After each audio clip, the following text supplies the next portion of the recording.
When she laughed at his painting, she thought it was over. But what happened next flipped the whole story on its head. The sun hung lazily over the skyline, casting golden hues across the city's concrete veins. It was the kind of afternoon that made people slow down just a little. The kind where even busy professionals loosened their pace, caught in the mellow warmth of a midweek lull. Heat shimmered off the sidewalk, warping reflections of passing strangers into fleeting ghosts. In the heart of the city's busiest plaza, 1,000 footsteps echoed across the pavement, weaving between food carts, buskers, and vendors. The scent of roasted nuts and city smog hung in the air like an odd perfume. Children tugged at their parents' hands, while couples paused by fountains, whispering in each other's ears. Among the noise and movement sat Malik, cross-legged on a flattened piece of cardboard. He occupied a small square of shade near the corner of a marble building. The canvas in front of him stood upright against a crate, catching sunlight at an angle that made the colors glow with quiet intensity. Malik painted slowly, deliberately. Each brushstroke was layered with meaning, with memory. His fingers moved with a kind of grace that suggested he'd been doing this for years, maybe lifetimes.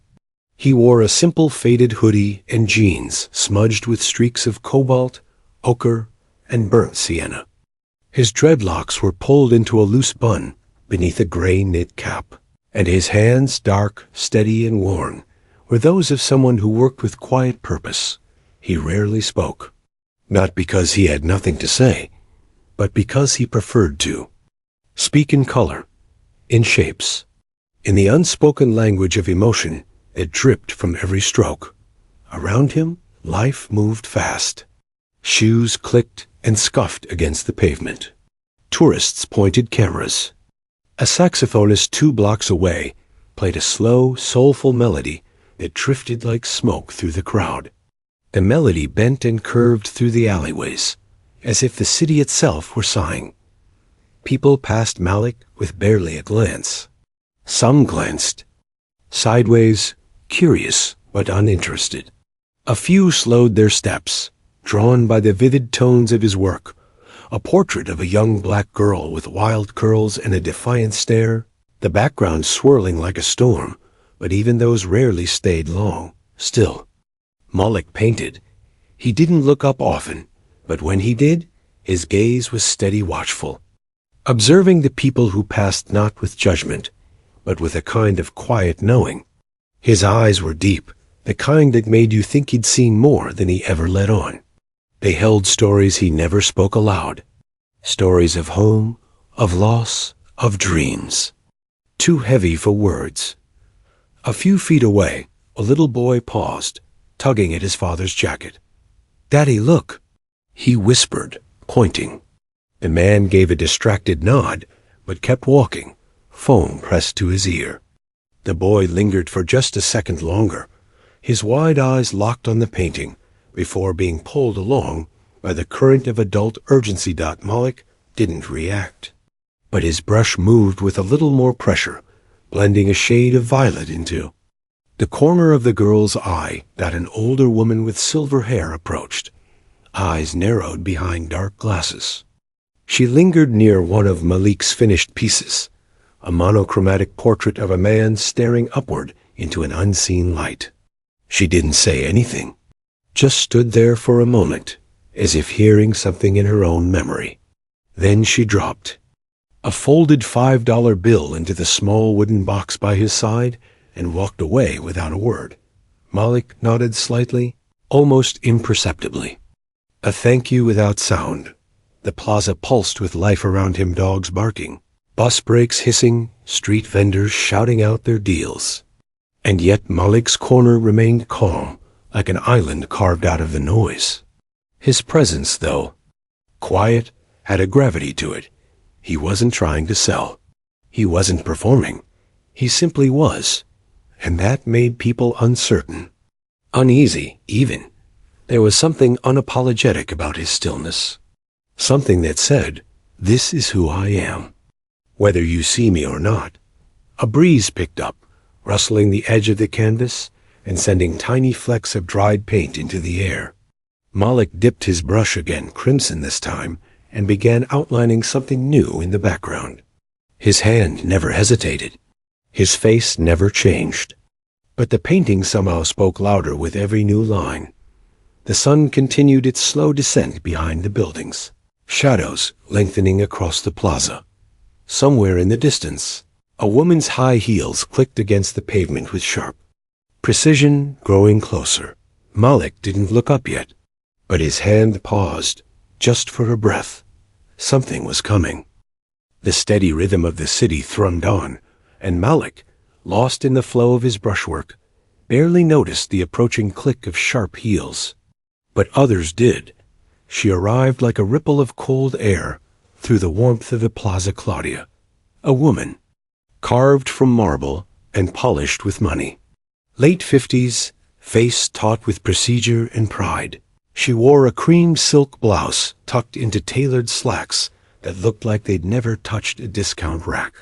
A leather handbag with a gold insignia, gleaming in the sun, swung at her side like a trophy. Her eyes ice blue, sharp and searching, swept across the vendors, the performers, and then landed squarely on Malik. Her mouth curled. She took one step closer, crossing the invisible line most people respected, the unspoken boundary between artist and observer. She stared down at Malik's latest canvas, the unfinished portrait of the girl with wild curls. Her eyes narrowed, not in admiration, but scrutiny. Disdain. Her voice sliced through the ambient noise like a jagged edge. These look like the scribbles of a child. She didn't say it quietly. Several heads turned. A man paused mid-bite in front of a hot dog stand. A woman walking her dog slowed her pace, catching the shift in the atmosphere.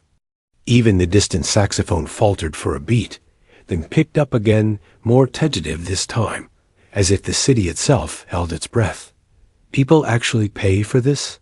Claudia continued, looking around with a theatrical lift of her brow. Her tone dripped with amusement, but it wasn't the gentle kind. It was the brittle, performative mockery of someone who needed an audience. Malik's hand stopped mid-stroke. He didn't look up.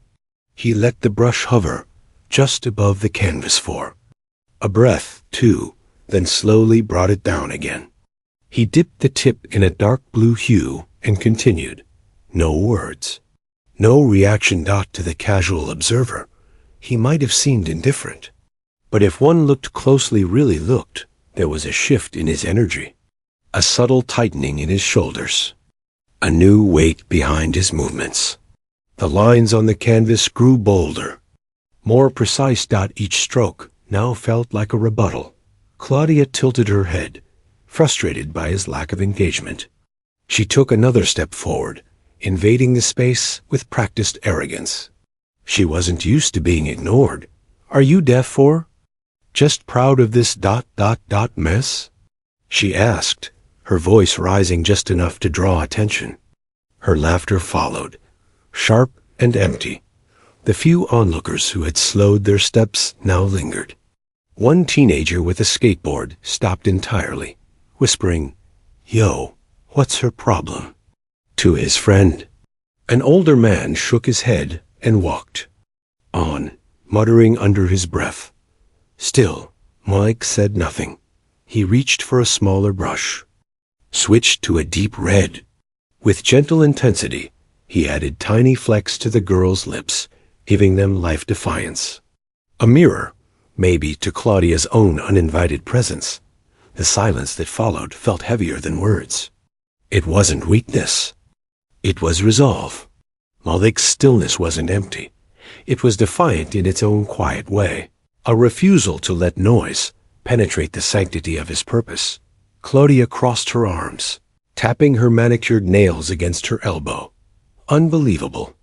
She muttered, more to herself now, but loud enough for others to hear.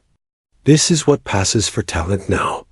Her words hung in the air like cigarette smoke, thin, bitter, lingering longer than they should. And yet Malik didn't rise to it. He didn't flinch, didn't defend, didn't argue. His silence wasn't surrender, it was strength. And that, more than anything, unnerved her. The crowd wasn't large, but it was watching. Quietly, carefully, someone pulled out their phone. Another glanced at Claudia's face, noting how her confidence began to falter under the weight of her own performance. Malik, for the first time, looked up, only briefly. His eyes met hers, not with anger, but with something deeper. Something unreadable, ancient. The look of someone who had been judged 1,000 times and no longer needed to prove anything to anyone. Claudia blinked, taken aback. Just for a moment. Then, without another word, she stepped back, not gracefully, not with the same pride she arrived with. Her heels clicked faster now as she walked away, disappearing into the sea of passers-by, her shoulders tight, her jaw clenched. Malik turned back to his painting. The portrait was nearly finished. He added one last line just beneath the girl's left eye, a faint glimmer, like the trace of a tear or the beginning of a spark, a symbol, perhaps, of what it meant to be seen, and still choose not to shrink. Claudia's footsteps echoed away, sharp and final, swallowed by the rhythm of the street, but she didn't disappear. She turned the corner of the plaza and paused beneath the shade of a flowering tree, half hidden behind a bronze statue of some forgotten civic hero. Her posture was rigid. Her arms, once confidently crossed, now hung at her sides, hands clenched and uncertain. The wind toyed with a strand of her hair, brushing it across her cheek, but she didn't move to fix it. She wasn't looking at the crowd anymore. She was staring back at him, or rather, at something beside him. Her gaze locked on a canvas leaning against Malik's wooden crate, one that hadn't been the center of attention. It wasn't as flashy or bold as the others. It was darker, quieter, but there was something alive inside of it. It was a portrait of a woman older, her hair pulled back in an elegant bun, her shoulders squared like she'd stood up against storms. The lines on her face weren't signs of age, but of endurance. Her eyes, heavy-lidded, held a strange mix of exhaustion and defiance.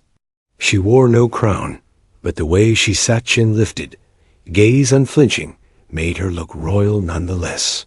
Weary, but regal. The background was almost ghostly. Hints of protest signs, blurred silhouettes of crowds, fading slogans scrawled in charcoal grays, and blood reds. The woman's face was the only thing in sharp focus, as if Malik had carved her from the noise of history, daring the viewer to look her in the eye and remember. Claudia's breathing shifted. She stepped forward, again, not with the confidence of earlier, but as if pulled by something older than her ego. Her designer heels no longer clicked with certainty. Now they tapped tentatively against the stone. Each step slower than the last. She stopped just short of the painting and stared. The edges of her composure began to fray. Her lips parted, but no sound came out. She blinked once, then again, faster. Her fingers hovered at her collarbone, touching the edge of a gold necklace, a habit, perhaps, or a reflex, like someone reaching for a memory they'd tried to bury. Her hand lifted, trembling slightly, and pointed. Who? Her voice cracked, unsteady. She cleared her throat, tried again. Who is this supposed to be? Malik looked up. He'd felt her presence return. He always felt when the air around him changed. His gaze met hers, calm and anchored, as if he'd been expecting the question all along. He studied her, really studied her, not for the performance, not for the insult, but for the shift behind her eyes. Something had cracked, and he recognized the sound. He spoke softly, but every word landed like a stone in still water. Someone who fought to be seen, he said, like me. The plaza noise dimmed around them, as if the world had paused to listen. Claudia froze. Her eyes darted back to the woman in the painting, then to Malik, then back again. The tremor in her fingers spread to her jaw, just slightly. For a moment, she seemed smaller, not physically but emotionally, as if the armor she wore had started to slip and the weight beneath it was catching up. She opened her mouth again, but found no words. Instead, she took a half step back, turned quickly, and walked away. But not far. She didn't return to the street or disappear into a waiting car. She didn't check her phone or wave down a taxi. She simply walked to the edge of the plaza, just past the reach of Malik's shadow, and stood silently. Beneath a lamppost, watching. Her hands now gripped the strap of her handbag like a lifeline. Her posture was stiffer, almost unnatural.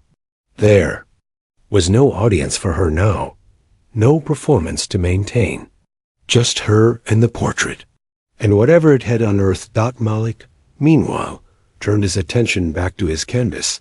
He didn't chase, didn't speak again. He knew the look she wore, the recognition, the ache. That painting, that woman, wasn't just brushstrokes and pigment. She was someone real to him. Maybe someone gone. Maybe someone who had walked through fire so he could sit here today, covered in paint, speaking in color instead of rage. But he also knew she was someone to Claudia too. He had seen it in the twitch of her hand, the way her eyes locked onto the painting like it had called her by name. He didn't know the story, but he knew the feeling. Ghosts don't always haunt the harm. Sometimes they just want to be acknowledged. The city resumed around them. People passed, dogs barked, horns honked. But Claudia remained still, her breath shallow, her shoulders heavy. And Malik painted on. The woman in the portrait looked out at the plaza with eternal patience, like she had all the time in the world to wait for truth to be faced. The plaza had begun to thin. Afternoon light shifted to amber, stretching long shadows across the pavement as the city eased into early evening. Vendors packed up half-heartedly. Music faded in the distance. The breeze was cooler now, brushing Malik's face as he wiped the rim of his brush on a stained cloth and examined his latest portrait. He hadn't looked for her again, Claudia, but she hadn't left. Not really. Even when she disappeared from view, Malik could feel the weight of her unfinished presence lingering like smoke after a fire. Something had cracked in her. He'd seen it. Not the dramatic kind that screams, but the kind that crumbles inward. Quiet, personal. So, when the sleek black car pulled up along the curb 30 minutes later, Malik wasn't surprised. Not exactly. It was a long, low sedan with tinted windows, discreet, expensive, the type that didn't usually stop near street artists. The door opened slowly. Claudia stepped out, but something was different. Gone was the stiff, armor-like posture. Gone was the cutting sneer. In its place, restraint, stillness. She wore the same clothes, but they now looked like a costume that no longer fit. Her hair was windswept, her heels slightly scuffed from pacing. And at her side stood a man, early 40s, sharp suit, tablet in hand. A personal assistant? Business advisor? Whatever he was, he kept his eyes trained on Claudia like he was following orders he didn't fully understand. Claudia approached Malik slowly. Her steps were measured, but not tentative. Intentional. Malik didn't stand. He simply looked up, his expression unreadable. Brush still in hand. Claudia stopped in front of the painting. The portrait of the older woman stood untouched in its place beside him. The sun now cast a soft rim light around the figure's face, as if the painting itself radiated its own quiet dignity. Claudia stared at it again, this time longer. Her lips parted, but not with criticism. Something else trembled beneath the surface. Then she spoke. Soft, clear. No performance. I want to buy this. Malik blinked once, slowly. He said nothing. Waiting. Claudia drew in a shaky breath. $50,000. The plaza didn't freeze, but Malik did. For the first time in hours, his brush hand lowered completely. Not from shock, but from something else. Something harder to name. On one condition, she added, you never sell another like it. Malik studied her $50,000 for a painting she called childish earlier that day. She wasn't looking for a good deal. This wasn't about the art's market value. This was something else. He saw it in the tension at the corner of her mouth, the way she didn't look at him, but at the woman on the canvas. Why? He asked. Just one word. Enough. She didn't answer at first.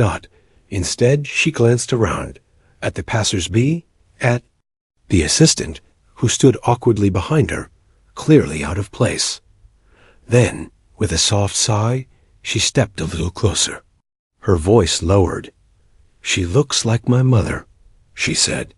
Exactly like her. It's uncanny. Malik's expression didn't change, but he leaned forward slightly, sensing the edge of his story. Claudia swallowed hard. My mother was complicated, brilliant, brave, angry, loud. Her eyes flicked up to Malik's for the first time. She marched, protested, got arrested more than once, spoke on courthouse steps, didn't care who she offended. A beat of silence passed.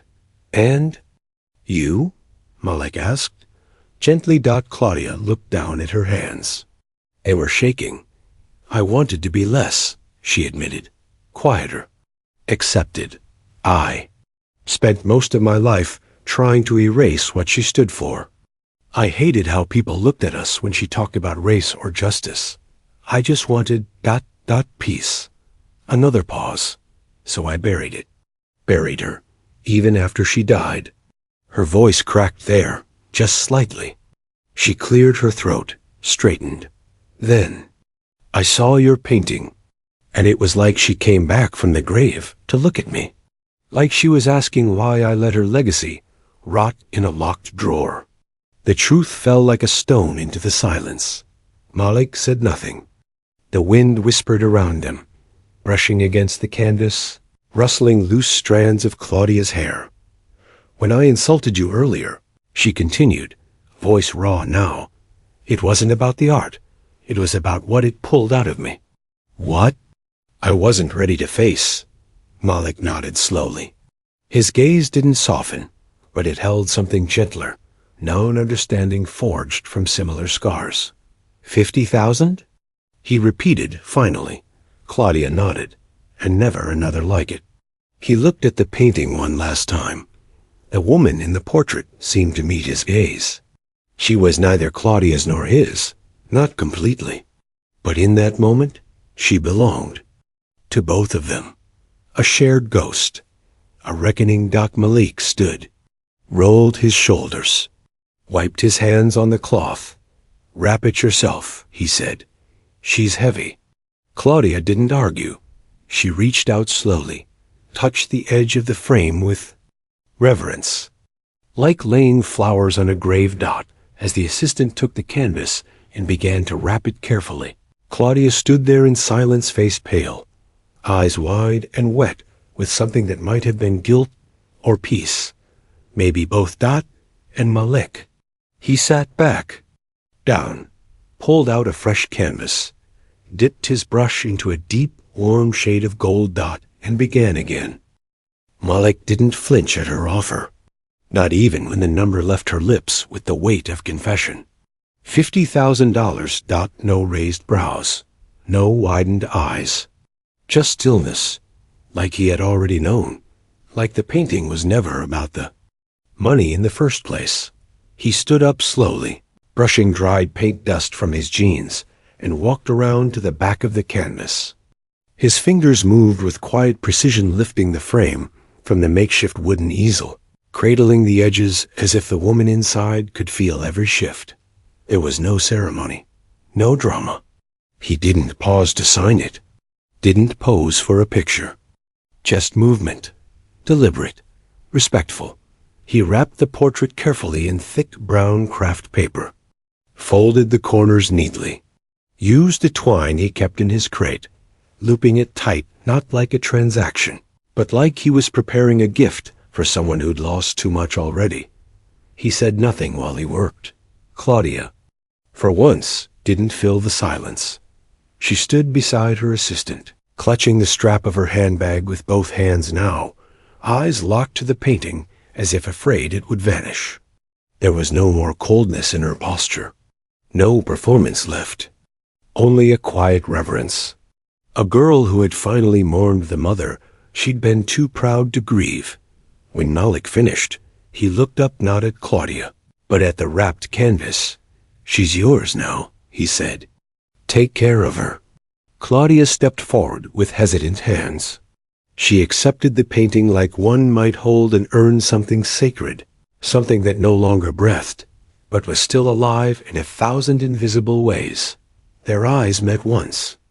More, not as enemies, not even as strangers, but as people who had been changed by the same woman one painted. One remembered. Claudia opened her mouth, closed it, then opened it again, trying to form a thank you or an apology, or perhaps both tangled into a single breath. But the words never came.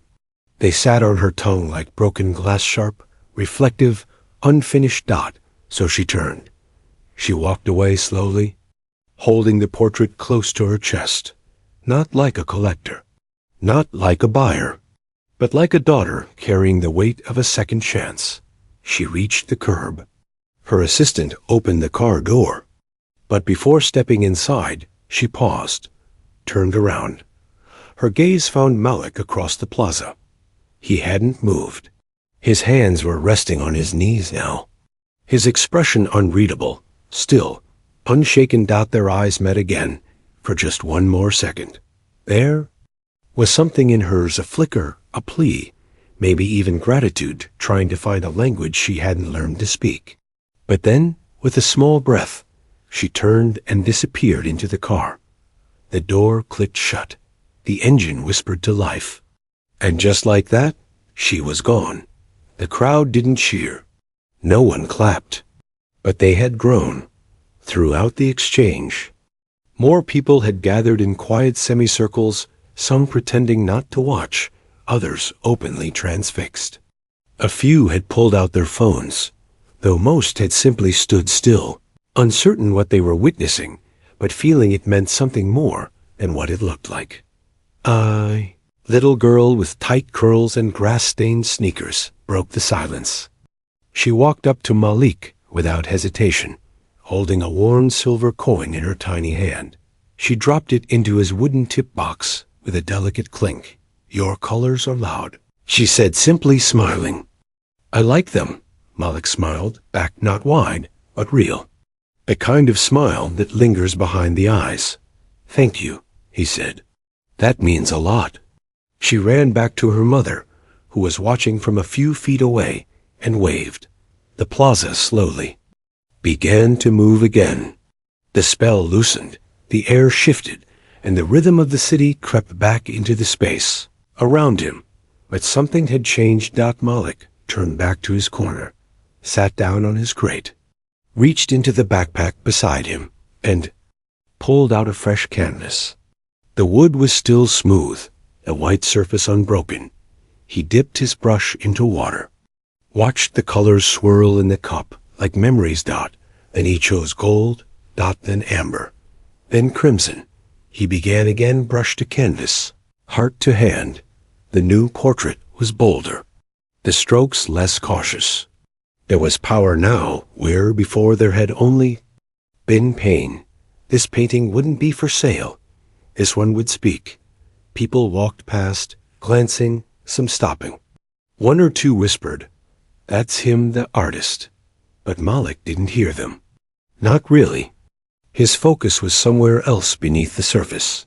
Behind the paint, the canvas glowed in the late sun.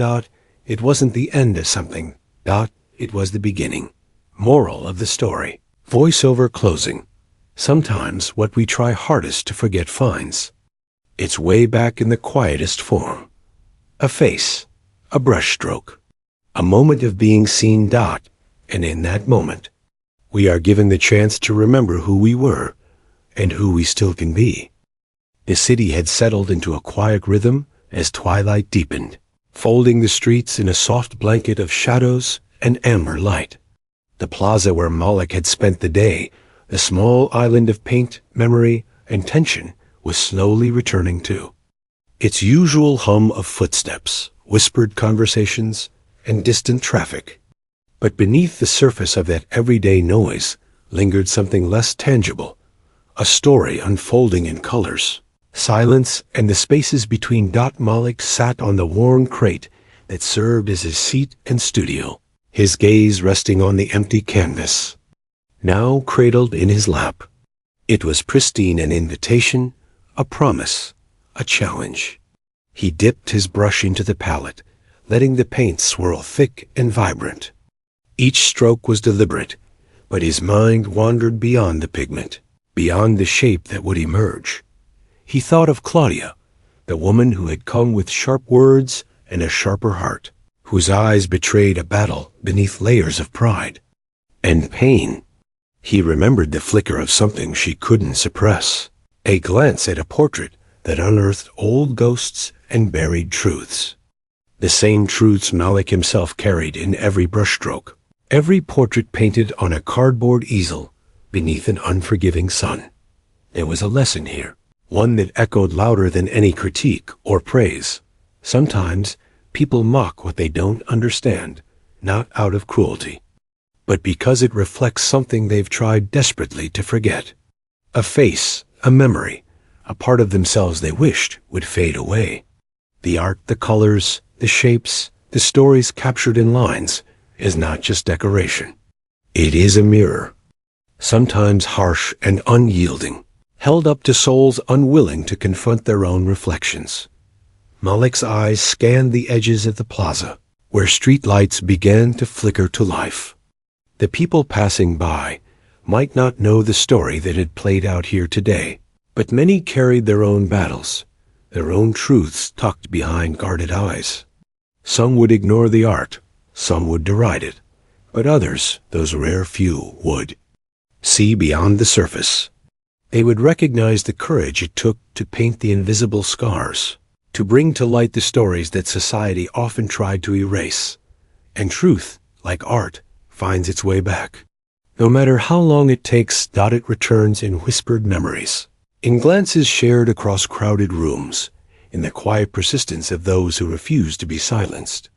It returns in the hands that pick up a brush and paint their own stories, in the eyes that finally meet the gaze of a portrait and recognize something familiar, something real. Malik dipped his brush once more, beginning a new line, a new journey. The city breathed around him, a living canvas of voices and light, pain and hope, darkness and color. This was his truth. This was the truth that would endure. Sometimes healing starts not with words, but with the courage to be seen. And in that courage, the world might finally change.